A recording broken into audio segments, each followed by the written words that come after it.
성공하기 전 100% 이 느낌이 듭니다. 여러분, 대박을 어떻게 터뜨리나요? 아무리 해도 내 힘으로는 안 돼, 내 머리로는 안 돼, 해봐야 소용이 없어 라고 생각하신 적이 있으실까요?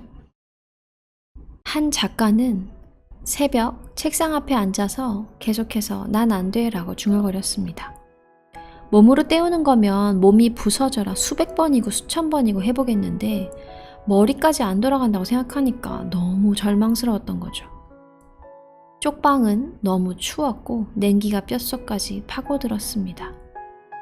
하지만 딸아이를 살리기 위해서라면 일을 해야 했죠. 머리가 너무 아파서 벽에 걸린 거울을 바라봤습니다. 머리는 떡져 있고 피부는 핏기가 하나도 없고 앙상한 몰골에 눈은 퀭했습니다. 그때 거울에서 이런 소리가 들렸습니다. 세상 사는 게 힘들지? 내 힘으로 안 되면 하늘의 힘을 빌려봐. 거울 속에서 따뜻한 음성이 들렸습니다. 그녀는 놀랐습니다. 3년 전 돌아가신 아버지의 목소리였던 거죠. 이게 뭐지? 환청인가? 그녀는 갑자기 울음이 터져 나와 엉엉 울었습니다. 잠시 정신을 차린 뒤에 작성하고 있던 원고를 움켜잡고 이렇게 말했습니다. 신이시여 제발 완벽한 원고를 보내주세요. 자신도 모르게 한 말이었는데요. 그리고 난 다음에 너무 지치고 힘든 마음이 들었고 기절하듯 잠에 들었습니다. 다음날 아침이었습니다. 눈을 뜨고 볼펜을 찾기 시작했어요. 뭔가에 홀린 듯이 정신없이 써내려갔습니다. 이건 내 머리에서 나온 게 아닌데? 완벽한 원고가 제목부터 전체 다 고스란히 보였어요. 예감대로 그녀는 응모에 당선됐고 대박이 났습니다. 신기하지 않아요? 자기 머리만 쥐어짤 때는 아무것도 떠오르지 않았던 아이디어가 자신도 모르게 하늘을 향해서 애원하는 순간 저절로 굴러떨어졌다는 게. 그러나 이 비결을 터득한 사람들은 의도적으로 매번 이렇게 합니다. 공포소설의 천재 스티븐 킹은 미저리의 아이디어를 어떻게 얻었냐라는 질문에 이렇게 말했습니다. 비행기를 타고 가던 중이었는데요. 졸음이 쏟아지는 것 같아서 이렇게 부탁했습니다. 멋진 공포소설 줄거리가 떠오르게 해주세요. 그리고 잠들었는데 꿈속에서 여성 테러범이 나타났어요. 얼른 메모해두었다가 미저리라는 소설로 완성했습니다. 보물섬을 쓴 로버트 스티븐슨도 이런 방법을 이야기합니다. 그는 잠들기 전 손가락으로 머리를 가리키며 이렇게 주문했습니다. 머리야 똑똑히 들어라. 우주에서 어떤 이야기들을 쏟아내는지 잘 기억해다오. 많은 사람들이 읽고 싶어 안달할 이야기 말이야. 뉴턴은 아침에 일어나자마자 침대에 쪼그리고 앉아 밤사이에 우주에서 떨어진 생각들을 반추하곤 했습니다. 그럴 땐 식사라는 소리도 듣지 못했습니다. 이처럼 성공한 사람들은 우주에 존재하는 무한한 가능성을 믿고 바라보는 습관이 있었습니다. 이렇게 우주에 무한한 가능성이 있어 라고 믿고 바라보는 사람에겐 바라보는 대로 현실로 나타나는 것입니다. 독일 보른 교수는 사람들에게 골치 아픈 수학 문제를 내주고 풀어보라고 했습니다. 아무도 풀지 못했죠. 그런데 한 그룹에게는 밤을 새워 문제를 풀라고 했고 다른 한 그룹은 충분히 잠을 자고 난 뒤 다음날 아침에 일어나 풀어보라고 했습니다. 둘 중 어느 그룹이 문제를 풀었을까요? 밤새워 끙끙거린 피험자들은 여전히 문제를 풀지 못했지만 잠을 푹 자고 일어난 사람들은 일어나자마자 3배나 더 많은 문제를 풀어냈습니다. 두뇌가 잠들어 있는 사이 문제가 술술 풀어지게 된 거죠. 이 이야기를 들은 당신은 말도 안 돼. 공상과학이야? 뭐야? 라고 생각할지도 모릅니다. 하지만 이 모든 가능성이 사실이라면 혹은 사실이 아니라는 걸 당신은 어떻게 입증할 수 있을까요? 옥스퍼드 대학의 도이치 교수는 우주에 굉장히 많은 가능성이 있다는 것이 수학적으로 완벽한 사실이라는 것을 2007년에 입증했습니다.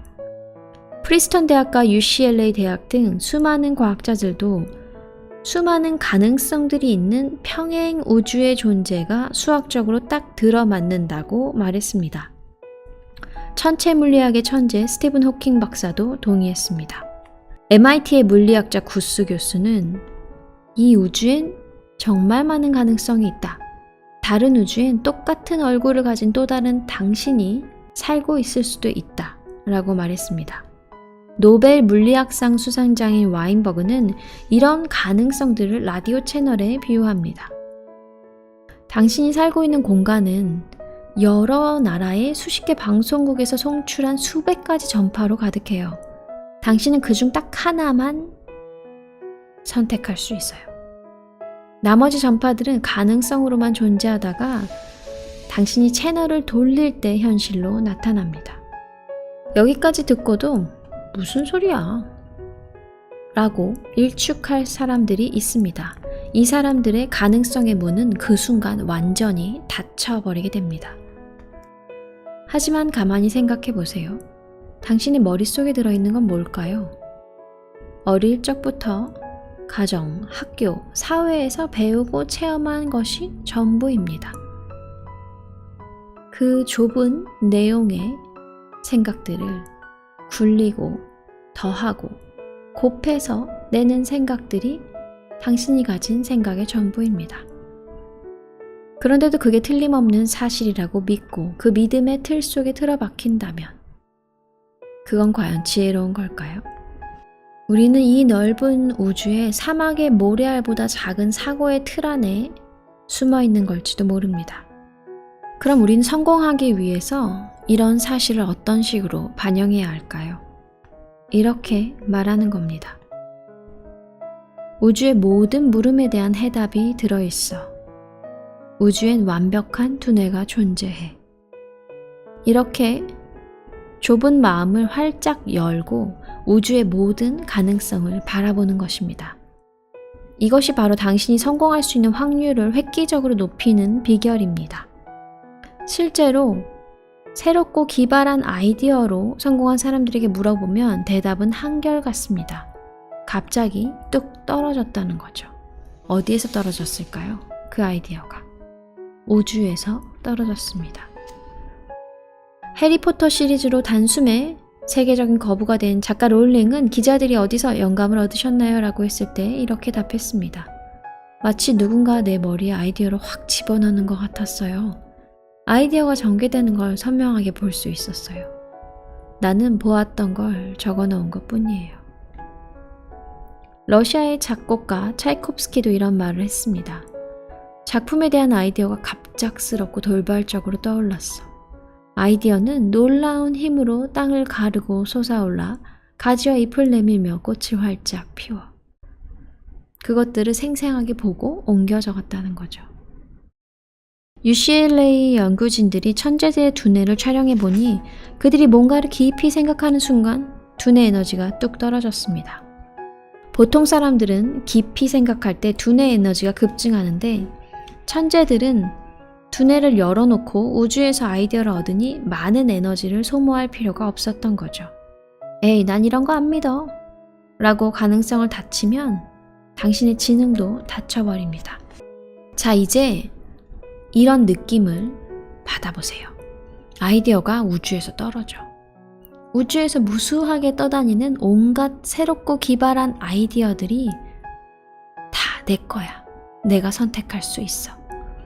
나는 머리를 활짝 열어놓고 사냥하다가 그 중 하나를 덥석 낚아챌 거야.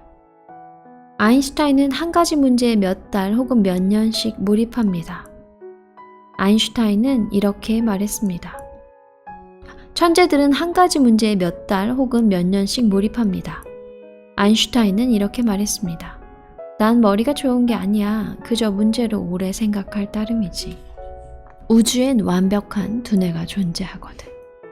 자, 이제 여러분 주위에 가득한 그 무한한 가능성을 인정해 주세요. 그리고 그 가능성을 진심으로 받아들인다면 당신의 삶에서도 새롭고 기발한 아이디어들이 가득 찰 겁니다. 오늘 함께한 책은 와칭이었습니다. 감사합니다. 사랑합니다. 축복합니다.